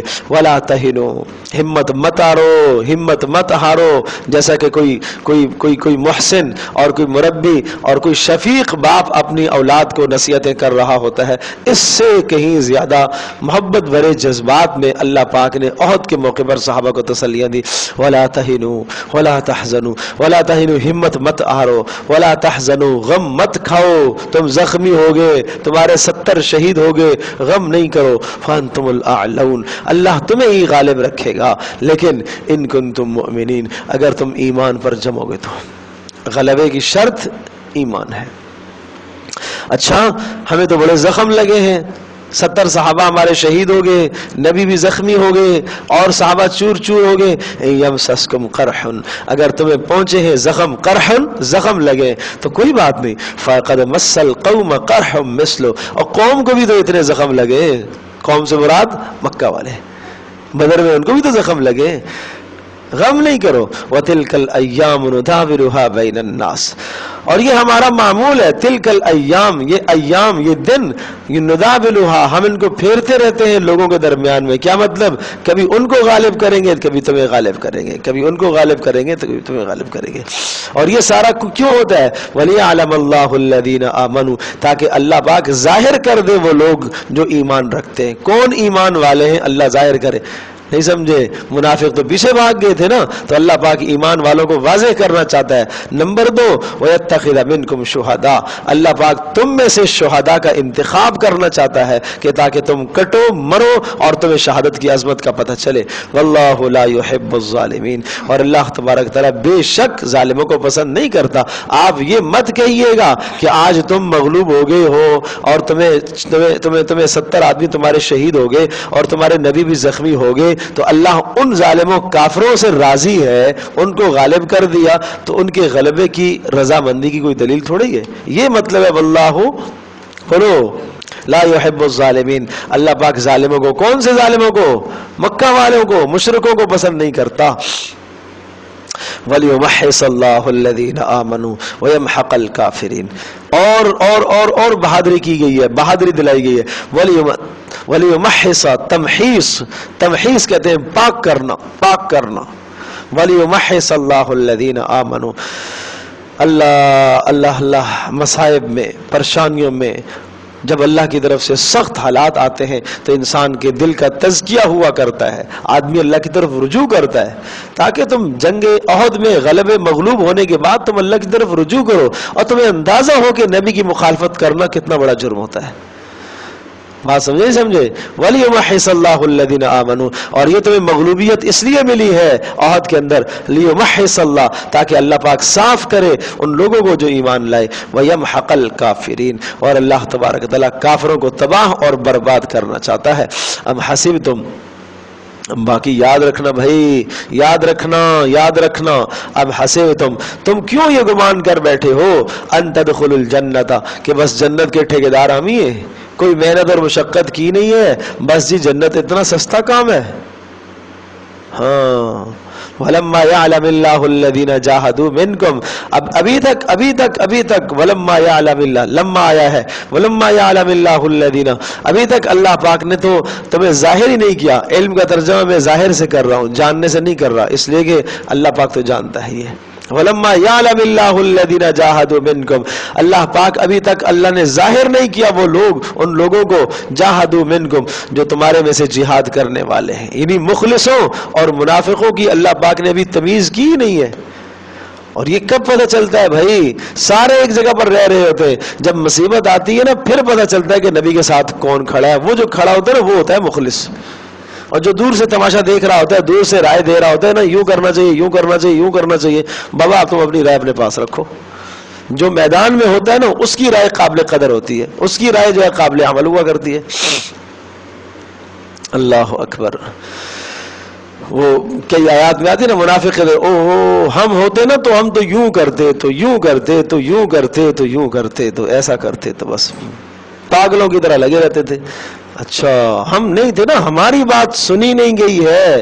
کتنا دل ٹوٹا صحابہ کا احد میں، جو 300 پیچھے منافق بھاگ گئے تھے نا، اب انہوں نے تانے دیکھا ہماری نہیں سنی، ایسا ہوا، ہماری سنتے تو یہ حال نہ ہوتا، ہماری نہیں سنی، نبی کو ساتھ لے کے گئے، مروایا نبی کو. کیا دل ٹوٹے صحابہ کے ان باتوں کے بعد. یہ اپنوں کے تانے انسان کو چیر کے رکھ دیتے ہیں، تباہ ہو جاتا ہے آدمی. تو اللہ نے تسلیاں دی ہیں کہ یہ تو اللہ کی طرف سے آزمائش اور امتحان ہے. ام حسبتم، کیا تمہارا خیال ہے، ان تدخلوا الجنہ، تم ایسے ہی جنت میں چلے جاؤ گے، بس صرف 5 نمازیں پڑھ لی، بس جی ہم تو جنتی ہو گئے، ٹھیکیدار ہو گئے. وَلَمَّا يَعْلَمِ اللَّهُ الَّذِينَ جَاهَدُوا مِنْكُمْ، اب تک تو اللہ پاک نے آزمایا ہی نہیں ہے، جدا نہیں کیا ہے ان لوگوں کو جو لڑنے والے ہیں. وَيَعْلَمَ الصَّابِرِينَ، اور اللہ پاک نے استقامت کرنے والوں کو ابھی تک جدا تو کیا ہی نہیں ہے. صابر، جہاد پر جمنے والے. وَلَقَدْ كُنْتُمْ تَمَنَّوْنَ الْمَوْتَ، اور تمہیں یاد ہے بدر میں تو تم آ گئے تھے نا واپس، بدر میں تم کافروں کو مار کے آ گئے تھے، اور جب تمہیں شہادت کے فضائل پتہ چلے تھے تم تمنا کرتے تھے ہائے کاش ہم شہید ہو جاتے. تو آج شہید ہوئے ہو، پھر غم کیوں کرتے ہو؟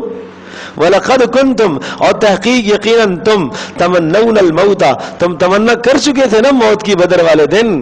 من قبل ان تلقوه، پہلے اس کے کہ وہ موت اور وہ شہادت تمہیں ملے. فقد رأیتموہ، آج اس شہادت کو تم نے دیکھ لیا ہے احد میں.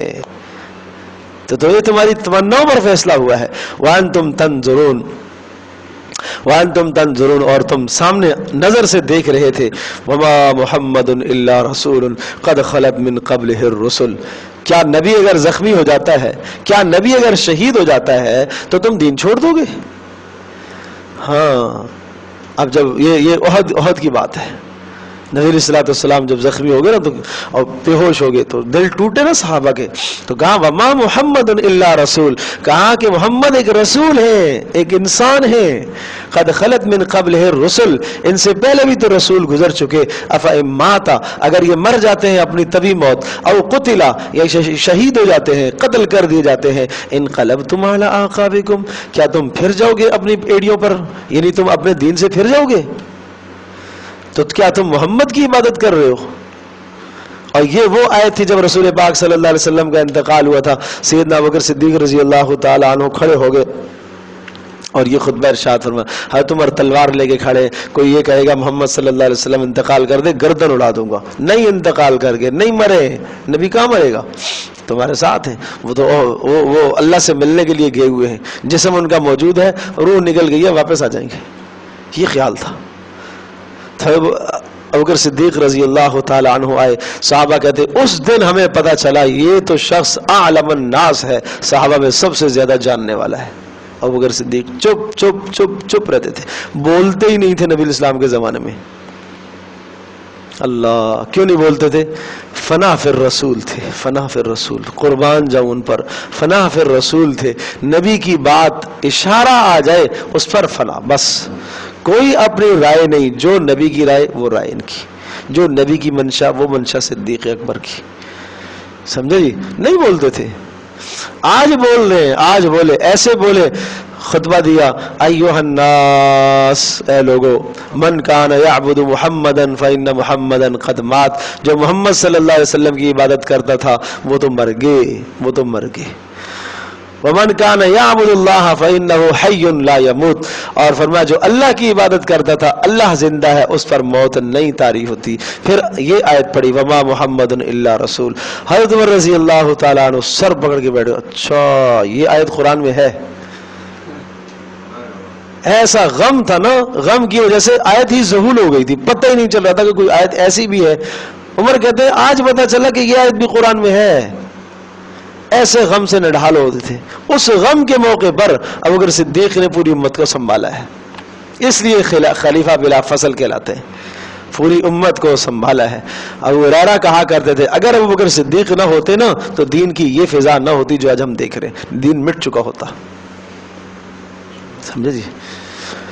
یہ جذبے تھے ان لوگوں کے، یہ حمیت تھی، یہ اسلامی غیرت تھی ان کے اندر، اسلامی غیرت تھی، اسلامی حمیت تھی. سارے کے سارے صحابہ کے اندر اسلامی حمیت تھی. سیدنا ابوبکر صدیق رضی اللہ تعالیٰ عنہ اس میں سب سے آگے تھے، سب سے آگے تھے.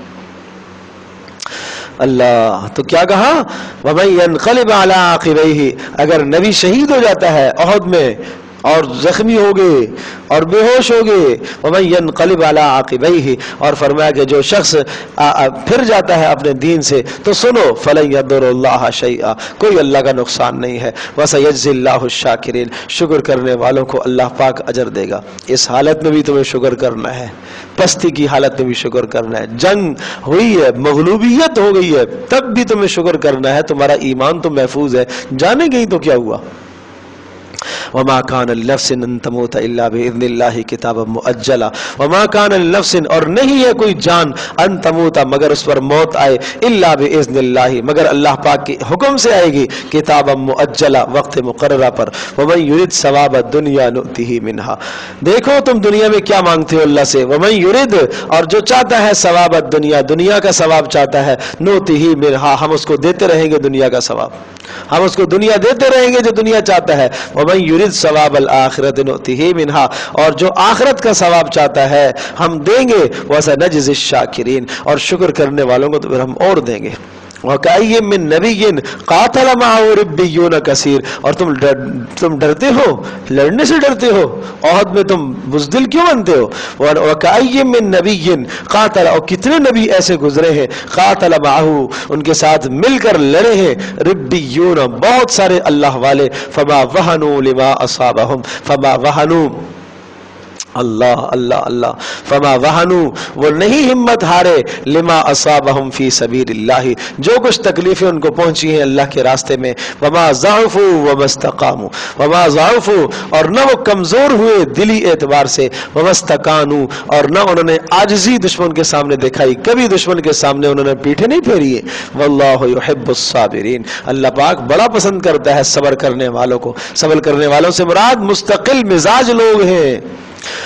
وما كان قولهم الا ان قالوا ربنا اغفر لنا، اور حالت جنگ میں یوں کہنا چاہیے، گزشتہ قوموں نے یوں کہا تھا، ایمان والوں نے یوں کہا تھا، وما كان قولهم ان کا قول تو یوں ہونا چاہیے، الا ان قالوا مگر یوں کہے، ربنا اغفر لنا ذنوبنا، اے اللہ ہمارے گناہوں کو معاف فرما، واسرافنا فی امرنا، اے اللہ جو ہم نے زیادتیاں کر دی ہیں اپنے معاملات میں، وثبت اقدامنا، اے اللہ ہمارے قدموں کو جما دے، وانصرنا علی القوم الکافرین، اور اللہ کافروں کے خلاف ہماری مدد فرما۔